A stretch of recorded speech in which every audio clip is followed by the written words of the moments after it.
Nous sommes sur un nouveau mythe Céline Bioche, donc je dis bonjour à tout le monde et merci pour votre intérêt. Là, je suis à Pointe-à-Pitre. J'aime beaucoup Pointe-à-Pitre. Et en plus, là, on se trouve dans un endroit vraiment... c'est dans l'antre des graffeurs, à mon sens. Donc, il faut savoir, à rue Achille René Boisneuf, on a Coolio Pourpre, qui, du coup, vous permettra de vous fournir. Et j'ai avec moi des personnes très aguerries du graffiti. J'ai sur ma gauche, j'ai Monsieur Griff et Monsieur Warner. Et bon, le monsieur est peut-être de trop, mais bon, voilà, vous l'enlevez, on repart sur Griff et Warner. Je vais vous demander de vous présenter parce que je pense que ça vaut le coup d'entendre votre voix sur votre présentation. Yes, salut à tous. Donc moi c'est Griff. Donc voilà, artiste graffiti. Donc voilà, j'ai commencé avec TPA Crew. Donc voilà, big up à Ryan, fondateur de TPA Crew. Big up à tous les anciens membres de TPA Crew qui se sont dispersés, ils font diverses actions. Et j'ai également créé aussi une marque qui s'appelle Griffard et une entreprise de marquage publicitaire qui s'appelle Griffard Shop. Et je suis également artiste peintre et artiste sur tablette graphique. Donc voilà. Salut. Et Warner. Enchanté, Ben Warner, je suis, comme disent les jeunes, vieux de la vieille en Guadeloupe. Je fais partie la première génération de graffeurs, hein, après Groover. Dans les années 90 à peu près, on a commencé à faire des petits graffitis qui ont évolué. Depuis, on a créé la structure qui s'appelle AEM, Artistes en Mouvement. Cette structure est sous forme d'association maintenant, gérée par Pacman. Et on organise régulièrement des activités autour du graffiti, que ce soit festival de graffiti, que ce soit des jams entre graffeurs, que ce soit des activités, que ce soit dans le social, des relations avec les associations, avec les prisons, etc. On essaie de développer le graffiti pour créer une sorte de partage et que tout le monde travaille ensemble dans un bon état d'esprit, en gros. Alors cette année, c'est un peu particulier. 2020, c'est Covid, c'est confinement. C'est une façon d'aborder la vie sociale un peu différemment et c'est le cas pour les artistes. Vous avez initié quelque chose de vraiment formidable. Et je peux dire que c'est toi qui as initié, alimenté le feu de ce concours de lettrage. Parle-nous-en. Alors, je ne suis pas seul, hein. Il y a Griff aussi, il y a d'autres personnes du collectif, il y a Guada Street Art, il y a le magasin Couleur Pourpre. En fait, l'idée est partie du fait que d'habitude, on organise des jams, c'est-à-dire des manifestations avec des graffeurs sur des murs. Et là, avec le Covid, on ne peut pas se réunir à plus de 10. Forcément, ça pose problème, puisque souvent, ces jams, on y est une trentaine à peu près minimum. Donc, l'idée était de pouvoir continuer à créer une sorte d'engouement, un dynamisme autour du graffiti, alors que c'est une période de crise.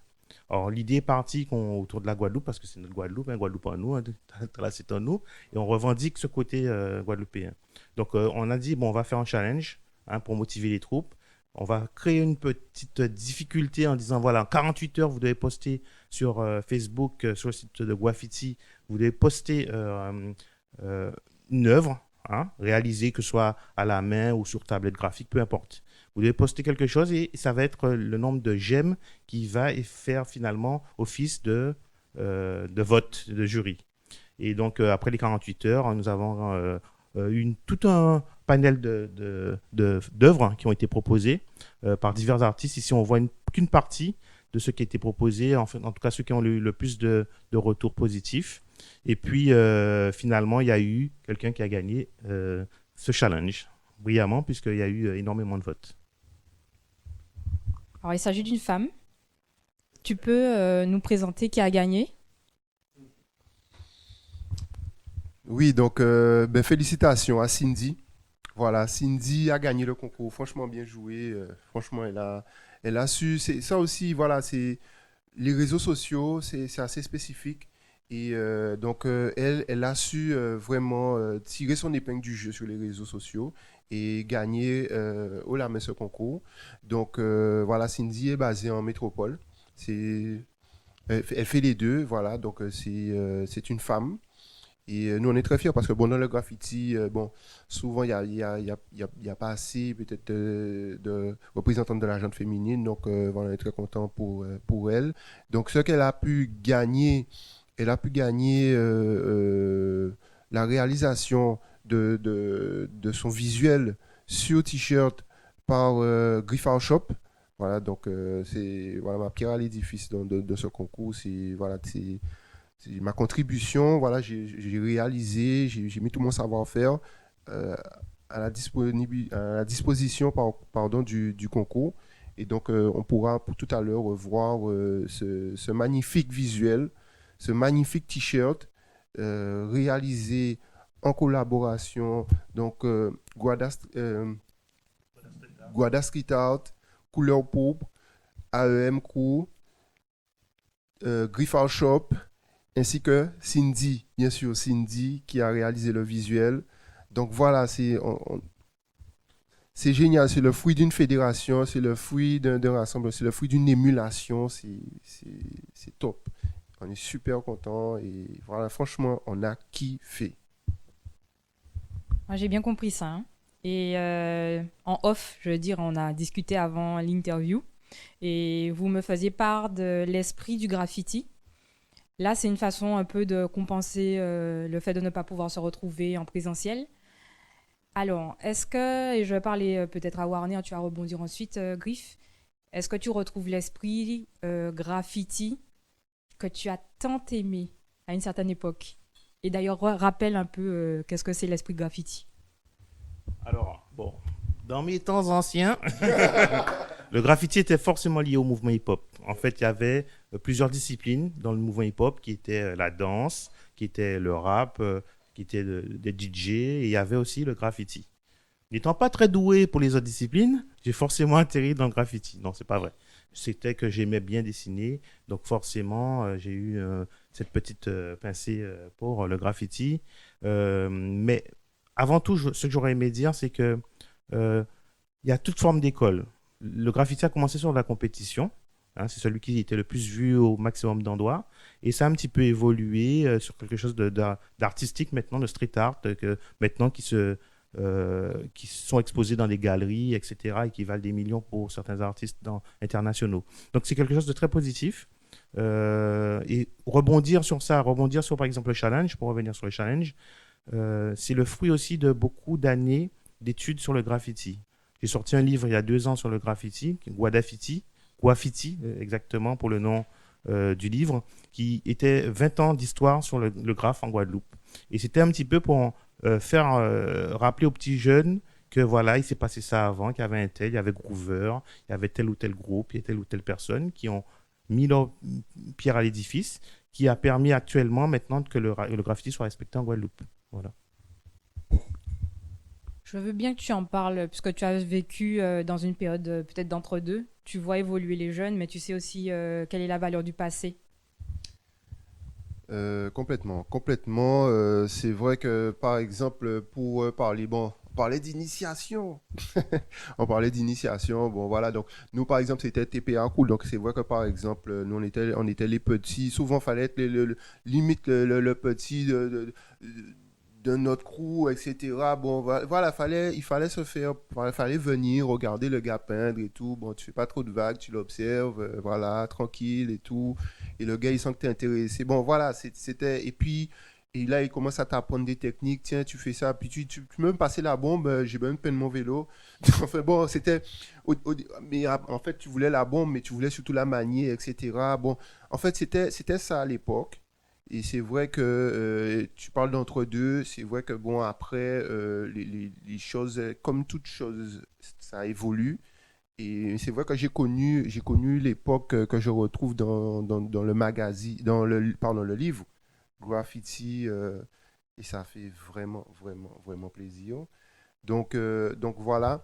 Donc, moi, ce que je voulais dire, c'est qu'en Guadeloupe, il faut savoir la Guadeloupe, c'est une sorte de base du graffiti dans la Caraïbe. Il y a vraiment quelque chose. qui s- le graffiti a trouvé une bonne terre en Guadeloupe. Et donc, vraiment, ça a pris. Ça a pris depuis à l'époque de Rouven, ça a bien, bien, bien pris. Ça a bien fait ses racines. Et il y a plusieurs racines. Et, et voilà. Et donc, voilà, maintenant, maintenant, je ne sais pas si c'est un arbuste, mais ça continue de pousser, ça continue de se développer, ça continue à donner des choses en Guadeloupe. Et quel Guadeloupéen qui va me dire qu'il n'aime pas le graffiti? S'il aime le graffiti, c'est parce que, bon, voilà, à un moment, à force de voir les œuvres de, de, de, de la bande à Warner, etc., les différentes crews qu'il y avait à l'époque, il y en avait tellement, il y a tellement de graffeurs. Les gens ont su, leur regard a changé, le regard a évolué et maintenant les gens, bon voilà, le graffiti ça fait partie des Guadeloupéens. On est en train de dire ça avec Warner. Maintenant, pour vendre les beautés de la Guadeloupe, etc., on retrouve du graffiti. euh, pour parler de la Guadeloupe, on utilise, certains n'hésitent pas à utiliser le graffiti. Ça prouve que le graffiti fait vraiment partie de l'ADN guadeloupéen et c'est parce qu'il y a eu effectivement un travail et le travail continue. Alors, ce travail, tu dis qu'il continue. Il a aussi, comment dire, dû affronter un certain nombre d'objections quand même sociales parce que dans l'âme du graffiti, il y a quand même, on va le dire franchement, il y a du vandalisme dans l'esprit du graffiti. Donc, comment est-ce qu'on peut passer de manière très franche d'un art qui était considéré comme un art illégal à quelque chose de totalement, parce que maintenant on aime le graffiti, il faut le dire. Et d'ailleurs, est-ce que c'est tout le monde qui aime? Alors, parle-moi de cette évolution-là. Alors avant, effectivement, le graffiti, c'était quasiment que du vandal, à 100% presque. On n'était pas forcément aimé, c'était tout nouveau, les gens découvraient un petit peu, ils étaient un peu hostiles. Ça a évolué dans le temps. Mais ça ne veut pas dire que le côté vandal n'existe plus, hein. Il y a plusieurs types d'écoles en fait dans le graffiti. Il y a la compétition, il y a du vandalisme, il y a ceux qui aiment voir leur nom partout, il y a ceux qui aiment voir leur crew, le nom du crew partout, de leur collectif, et il y a ceux qui aiment plus le côté artistique, ceux qui aiment peindre pour faire, pour que les gens apprécient les couleurs, les personnages. Certains font passer des messages. En fait, il y a tout un panel varié. C'est pas juste un carcan bien spécifique pour le graffiti. On peut pas se cantonner à une thématique ou à un truc en disant voilà, le graffiti c'est ça. Justement, le graffiti c'est plein de choses différentes. Et chaque graffeur a sa vision du graffiti qui lui est propre. Tu vois, moi j'ai la mienne, mais Griff a la sienne, et d'autres graffeurs, d'autres crews, des VO ont la leur, etc. Il faut respecter, je pense, chacun des artistes en question, chacun des graffeurs en question, et que chacun se respecte. Si chacun se respecte, ça se passe bien, hein. Si tu aimes faire du vandalisme, ben, tu fais du vandalisme. Si tu aimes faire des fresques, ben, tu fais des fresques. Si tu aimes faire plaisir aux gens, tu fais plaisir aux gens. Il y a de tout pour faire au monde. Et il y a de la place pour tout le monde. Comment est-ce qu'on fédère quand il y a plusieurs écoles, du vandal à celui qui n'est pas trop dans cet esprit-là? Comment est-ce qu'on fédère à ton avis? Alors, pour fédérer, il faut tout simplement se structurer. Parce qu'il y a des constats. Les constats, c'est que à un moment, même si je pense par exemple à ce shop, ici, tu as besoin de pratiquer du graffiti, tu as besoin d'acheter des bombes. Ben, créer une structure, par exemple, où tu peux acheter des bombes, ben ça, c'est fédérateur. Voilà, on est pragmatique, quoi. Et on est pragmatique. Il y a beaucoup d'autres choses. Il y a des gens, voilà, si jamais, au bout d'un certain temps que tu pratiques, même si c'est du vandal, si tu commences à arriver à un certain niveau de maîtrise de ce que tu fais. Quand tu arrives à un certain niveau de maîtrise de ce que tu fais, tu peux avoir, tu commences à vouloir peut-être présenter ton travail, à prendre des galons, on va dire, peut-être tu veux peut-être te structurer, etc. Et donc, c'est bien qu'il y ait des associations qui sont en place. Les structures, en fait, un jeune qui démarre, au début, quand il fait un truc au départ, il se prend pas la tête. Quand tu fais un truc au départ, tu te prends pas la tête. Tu fais par un simple kiff. Mais comme tu sais pas demain matin où ça va aller, ce que tu as entrepris, que tu as commencé par kiff, c'est bien que tu puisses trouver des structures pour pouvoir derrière, mais bon, maintenant je suis prêt pour faire autre chose. Ah, ben, il y a Griffard Shop qui est là, je sais qui fait des vêtements. Euh, voilà, c'est un graffeur, bon, boum, je vais pour. Mais j'ai besoin d'acheter des couleurs assez particulières. Bon, je vais dans un magasin qui peut me commander des couleurs, qui va comprendre quand je lui explique. Pour, mais j'ai besoin de faire j'ai besoin de faire une exposition, mais je ne sais pas comment, mais pour moi, je vais discuter avec des gars comme les RM qui ont un savoir-faire. Ah, mais il y a un festival. Mais moi, par exemple, une fille qui peut peut-être a du mal à graffer dans les rues, elle est bien contente qu'il y ait contente qu'il y ait des festivals, peut-être pour graffer dans des conditions différentes, etc. Bon, voilà. En structurant les choses, toute chose, voilà, tout a besoin de structure, voilà. Et donc c'est mettre en place des structures. Et c'est pour ça que moi je suis très content que bon là, il y a des gens. Après c'est normal, c'est un cheminement normal. Un jeune peut-être qu'il va pas spécialement penser structure, mais au bout d'un certain moment, quand tu as remarqué ce qui t'a manqué sur ton parcours, toi-même tu te dis, mais ça aurait été bien, mais ça aurait été bien, mais fait. Donc voilà.